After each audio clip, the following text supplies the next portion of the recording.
Hey, what's up, everybody? It's Valar. Hope you guys are doing well, having an awesome weekend. I'm going to fuse Tormund tonight, so the video is going to be part of that. And then also, just kind of my thoughts on the Dwarven faction overall, so on the Dwarves. So that's what this is going to be about. If you like what you see here, please like the video, and also please subscribe to the channel. Thank you very much for all the support recently. So let's get into it here. Finally got everybody all set up and ascended. I've actually had them since yesterday, but I also had a bunch of the rares from competing in the event to fuse an extra copy, not of Rowan, but of Exemplar.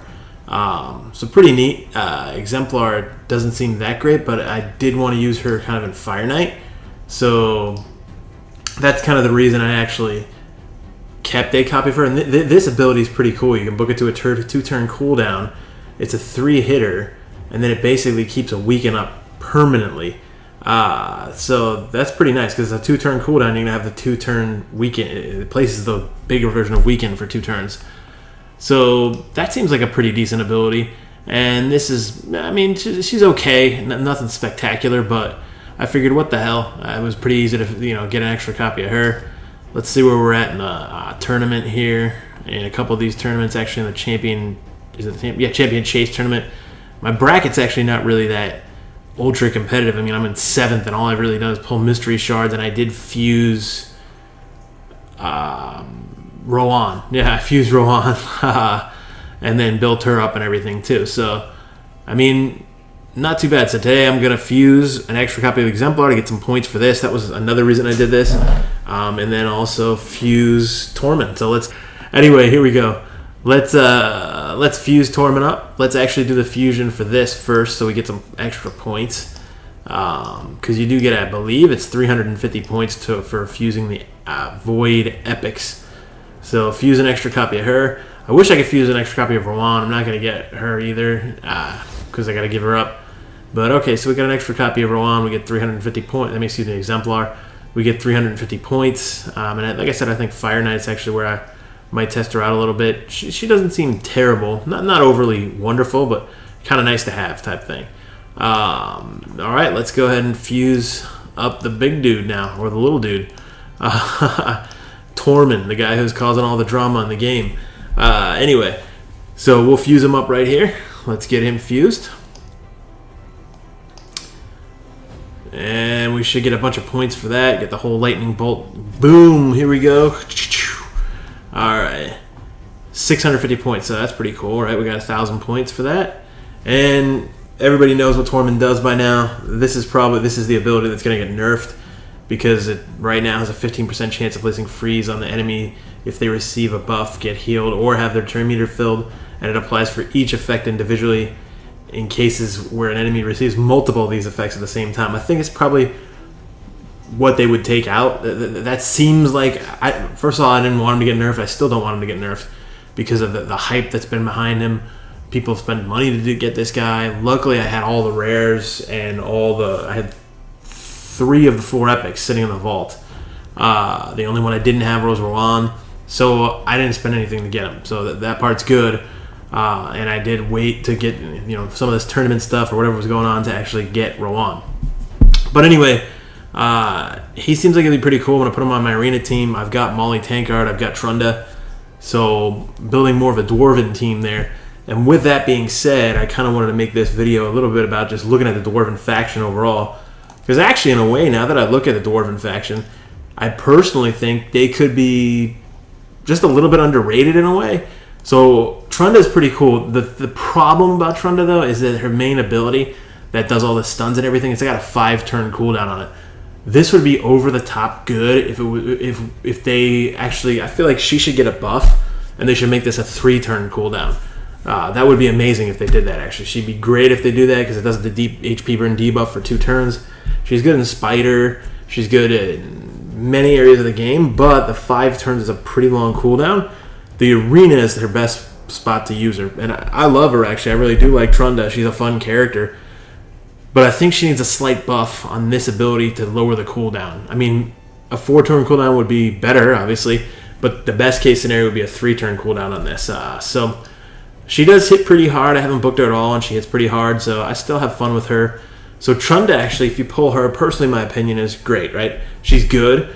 She's actually pretty underrated as far as some things go, like Arena, and good in Spider. She's good in Dungeon Trash Mob. She's not that good in the boss. So she's a good legendary. I wouldn't say she's phenomenal or great, but she really is a good legendary. On the other hand, then you have Mountain King, right? So Mountain King is not that good. Mountain King really only has one purpose, and it's an Arena. And this is like pretty lame. Attacks one enemy and does absolutely nothing besides that. He does have ridiculously high base HP, base attack, and decent base defense too. So his stats are good. His speed is terrible, 85. Right? That's horrible. Really high resist though. And then another just attacks one enemy, but it ignores 50% of the defense. And then it attacks one enemy, ignores shield and block damage most. So all he does is attack one enemy the whole time. And then he gets his attack increased. He can hit like a truck, but only against one person. And then he is pretty beefy too, so it's kind of a pain in the butt to take him out, but he's really not. He's not that special. I'm actually kind of glad out of all the Dwarven legendaries, the only one I don't have right now is Mountain King, and I don't want him. Now that I say that, watch the next big shard opening I do, I'm going to get Mountain King. I hope not. This girl right here, I did a video on her, a couple videos on her actually. I absolutely love Molly Tankard, and I personally think the ratings in the game, like this is too low on some of this stuff. Like I think on Arena offense and defense, she should be higher than that. 4.5. 4.5 is good, right? But she has a lot of general utility everywhere to me, except for the clan boss. She's okay in clan boss, not anything spectacular really. But that AOE provoke, this right here, is amazing to me. She's actually a true tank. Like in this game, you don't have a whole lot of true 100% tanks that actually taunt the whole time. They have single target taunts and things like that, and a lot more niche-y type tank, classification, if you will. Whereas she actually, I feel like, is actually a true tank and has this really clutch revive and everything too, and boosting that person's turn meter and also placing block damage on them. And the A1 is not that great. I mean, if the person's on their HP burn, it does more damage to them. So actually, that's kind of cool. That'll be pairing her, Trunda, and Tormin together. And then her passive is fill the turn meter of all allies by 15% when this champion is hit, and fills the turn meter of all allies by 25% when the champion is hit by a boss. Okay, that's all right. But her main utility is actually in her provoke. That's 100% the main thing with Molly Tankard. Now Molly Tankard's amazing. We just went over Tormin. Everybody kind of knows about Tormin right now. Tormin's ridiculous. He's an arena beast. But the thing is, here's the thing. Like, look at the rest of this, right? I mean, I kind of agree with this too. He's going to be okay in like trash mobs too, but he really only is meant for the arena. I mean, yes, he has some utility you can use in other parts of the game, but he's not that great in those areas. He's amazing in arena. My personal opinion is they should leave him alone because I've faced him and I've been able to kill him. He's annoying, right? It's not like, granted, I'm not in the top 300, so obviously Platinum could be different with these ridiculously geared Tormins, but it kind of sucks that I think that he's going to get nerfed, but I'm just going to accept it for right now because that's all we can do, right? And then the other 5, actually all 5 of the epics, this is where I think they actually are a little bit undervalued. All 5 of the epics to me actually have some pretty good utility. Obviously this guy here, Grizzled Draw, people know he's in the Ultra Nightmare comps because he has an ability that actually does the block debuffs on all eyes for 1 turn. So if you're playing against like the Spirit boss, he can never be blocked and they won't get hit with the speed down, which really screws up counterattack comps and messes up with all your speed tuning too if you do get hit with it. And then he has the increased defense on all allies for 2 turns. He does have this is good utility in dungeons, but you don't want this in the clan boss because you actually want this, and you don't really necessarily want him doing this. But he does have a backup, the decrease attack, but it's an AOE as well. So the fact that it has AOE decrease attack, that's pretty cool. That would be a cool thing for dungeon waves that you can book all the way down to a 4-turn cooldown and get where it would be at a 75% chance to land too. And then he's got a 100% heal reduction on his A1. So I could see him being useful in several different dungeons as well, and just kind of providing some really good defensive utility. And he does have pretty decently high defense. His speed's a little bit low. Like I think Rosin has the same speed too. when they're in like the 95ish range, it's kind of hard. 93, 95. I don't really like that low of a speed, but it's not that bad. And then Rear Guard Sergeant's amazing, actually. Rear Guard Sergeant, I mean, you look at her, she got Clan Boss, Dragon's Lair, Arena, yeah, I wouldn't use her there, Spider, not necessarily, but she has some pretty good stuff, too. So she's got, this is really good for Clan Boss. So her kit's really good for Clan Boss because she got the A1 decreased defense. Usually, like, you got to use a Tyrell as a backup, decreased defense, and mainly you want him for attack down, not decreased defense, but you have Rosin who can decrease defense and weaken on his one ability, but it's on a cooldown. This actually would be permanently putting the higher version of decreased defense on, that you can get up to a 50% chance. So that's pretty nice to have it, where you can actually land decreased defense a lot on a single target. And then it's an AoE again, that you can book up to 75% chance to do the decrease attack debuff, and it heals her by 25% of all the damage inflicted too. So really, really cool there. And then she's got this ability, which is another thing that's huge. It's kind of like, it's sort of like J-Reg, except J-Reg doesn't actually place a continuous heal until you've lost a certain amount of HP. So this is actually placing the ally protection buff and the continuous heal, and he does increased defense as well. So that's the difference. Like, this one is a 3-turn cooldown, but instead of doing the increased defense, it does the continuous heal on all allies except her for 2 turns on a 3-turn cooldown. So pretty nice. And then she's got a Force Aura, HP in all battles by 33%. She's actually probably going to be one of my next 6 stars. I haven't really used her that much myself just because I've had so many other projects that I've been working on with them. But I'm really actually kind of liking some of these dwarves. I never built this guy either, but this guy's sort of like a value version of Molly Tankard, I feel like. He actually has the provoke ability, that a 75% chance, which you can book up to 100% chance, to place the provoke debuff on everybody for 1 turn, and then places a counterattack buff on himself. So he's actually a true tank as well, which is pretty nice, right? He's not as good as Molly Tankard, but he is actually pretty good. Got some solid defensive numbers. I think he's underrated, actually. Rock Breaker's pretty good. Mainly, I would use him mostly in Arena. That'd be kind of where I use him as well. And he would slot into a similar role to Molly Tankard, if not the same exact role. And then he's got increased ally defense in Arena by 30%. And then this passive, 25% chance of decreasing damage inflicted on this champion by 50% each time they're attacked. So kind of a unique little passive there where he takes less damage, basically. So you could get him with the provoke on everybody, and everybody's attacking him, but he's taking less damage too. So it really takes a little bit longer to kill him. That can be kind of annoying. This guy's actually, I feel like, really undervalued, actually. And I have him, and I haven't built him. So I'm going to try to build him. I'm going to try to build some of these dwarves too. So we can take a look at what he does. He does a 2-hit A1 that actually does the highest version of the heal reduction. So good for like the Spirit Keep, good for the Fire Knight because he's multi-hitter. And then you can buff that up to a 40% chance, it looks like. And then he has a 3-hit A2, which places a shield on him equal to 30% of the damage inflicted for 3 turns, which you can book down to a 3-turn cooldown as well. So basically, you would have this shield, permanent shield on you, and for the full 3 turns, and then be able to do this ability again.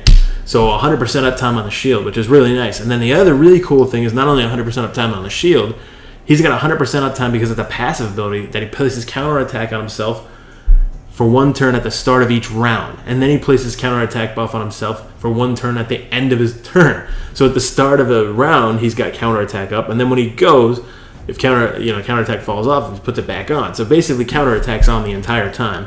And then he's got just a basic aura, but it's almost a legendary, because I believe most legendaries are 33. His is increased ally attack in dungeons, not every battle, but all dungeons by 32%. So he's actually pretty good. I could see this guy being generally useful. And if you look at the ratings, they pretty much are. But I don't see a whole lot of people using him that much. And taking a look at him and thinking, man, after I was looking at the dwarves here, they don't get a whole ton of love, but they've actually got some decent stuff. So nothing is game-breaking like a martyr or a bad owl or anything. That's probably what they're missing, is that they don't have an ultra top-tier character in the Dwarven faction. I guess Tormin could be considered one in Arena right now, but he's not at the same caliber as martyr or bad owl. He doesn't have all the utility that they do, plus be just godly endgame. This character looks pretty cool, actually, with some pretty good utility. He's an attack-based character. He's got decent attack. The speed's a little low, and that's kind of the consistent theme, I would feel like, among dwarves, is that their speed is too slow. I guess they're trying to make them slow and tanky, which sort of makes sense. I mean, that, you know, from a mythological standpoint, a dwarf would be slow and tanky. But it's not that good. You know, I wish it was a little bit different than that. And here's another one I'm going to build. Gala Longbraids. I do have her, and I actually got her when they had the 10x times for Madame Ceres. I pulled 4 epics, and none of them were Madame Ceres. 4 epics out of like 12 shards, which was even funnier. And then I got her and like Light Sworn and stuff. So I did get some good epics, but I did not get Madame Ceres. And then she's got a 2-hitter, and each hit ignores 30% of the defense, and it places a shield on her for 2 turns, and the value of the shield is equal to 20% of the damage inflicted. And then she's got a 1-hitter that ignores 50% defense when attacking when she has a shield buff, and it heals her by 50% of the damage inflicted and places a shield buff on her with any surplus damage for 3 turns, an extra shield buff on her. And then she's got a 3-hitter that ignores 25% defense and grants an extra turn if she has full HP after using the skill. So it's kind of neat that she does some self-healing and self-sustain abilities, which is pretty cool. And you can get this down to a 3-turn cooldown. I almost think because the extra turn, you might be able to put Relentless Gear on her and see if you get more extra turns, but I'm not quite sure if that would work because there's a little bit of parameters behind this extra turn too, with her having to be recovered back to full HP. And then increase ally attack in all battles by 25%. Okay, so pretty good. I mean, you can see the ratings there are fairly decent. She's not good in Spider Den or Clan Boss, obviously. But I think Gala could be pretty good. And from what I understand, she hits really hard, too. She has pretty high attack. She has probably a little bit better speed than most dwarves do at 97. So that's good. And then we'll just look at the ones I think are worth investing in as far as the rares go. And this is obviously, all this is just my opinion and just kind of off the cuff. I just figured, hey, what the hell? I was looking at this stuff because I knew I was going to fuse Tormin and might as well make a video on it.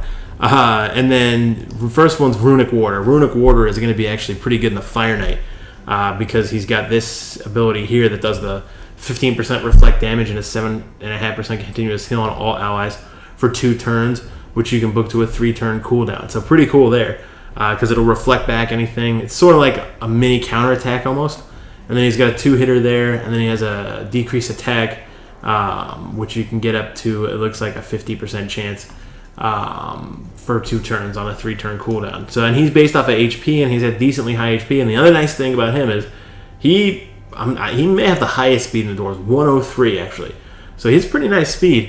He's got an interesting kit. It's pretty interesting kit with the reflect damage, and I would say Fire Knight's pretty good for him, and that's probably what the ratings reflect to. I don't know that I would use him in Clan Boss. I mean, he does have a decreased attack, but it's the A2.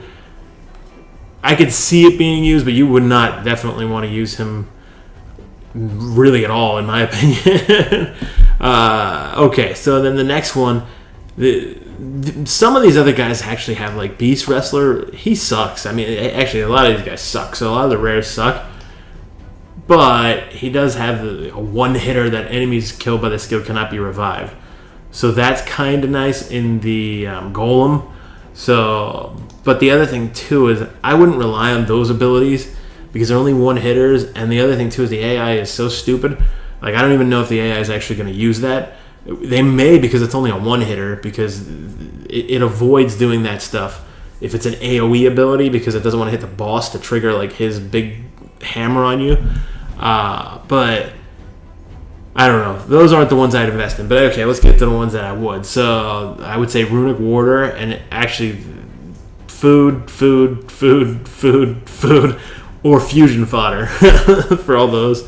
And then Madman's actually supposed to be pretty decent. He has this A1 that's an A1 hitter, but then it has a 50% chance of being an AoE that does a little bit less damage than the first hit. And then he has a 2 that is an AoE, then a 3-turn cooldown that heals him by 10% of the damage inflicted if his HP is below 50%. And then he does ignore block damage and shield buffs, and will ignore 30% of defense on his A3 on a 1-hitter. So he's pretty decent. I could see him being used in different dungeons and things too. I wouldn't say he's anything god tier. He does have nice speed and pretty decent attack. His HP is pretty low though, so that's where I'd say he's going to be pretty squishy is the problem, right? But that's okay. Master Butcher is like, he sucks, but he's got some kind of interesting abilities. When he's attacked, he heals all allies equal to the amount of the damage taken, but doesn't work against bosses. That is on a, one turn cooldown. I mean, basically forever. It's passive. You got to put books into it to make it work all the time.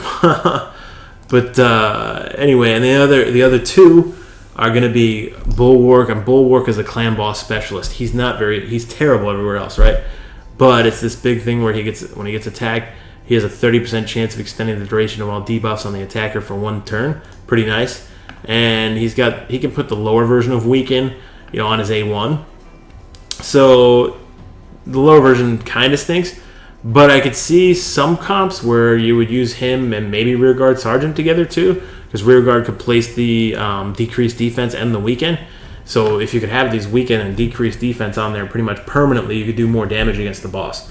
You would need to use 2 different heroes to do that, though, and I'm not sure I would do that because you don't want to take away from your decreased attacks and your poisons and things, too, but it was just kind of an off-the-cuff thought right there. And then he also has a 75% chance of himself of placing the HP burn debuff for 2 turns as well.